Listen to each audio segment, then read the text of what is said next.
hold me fast. This magic spell you cast. This is the beyond roses.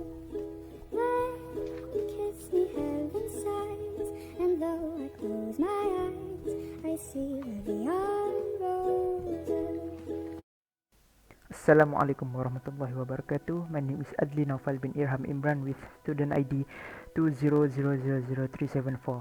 So today I will talk about technique of paddling in kayak for my assignment 2.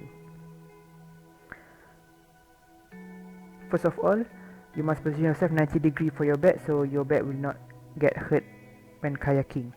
And next, you have two hands holding the kayak. One hand must be straight, and the hand that will paddle must 90 degree.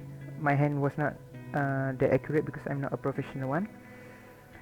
Okay, so next is the view from front.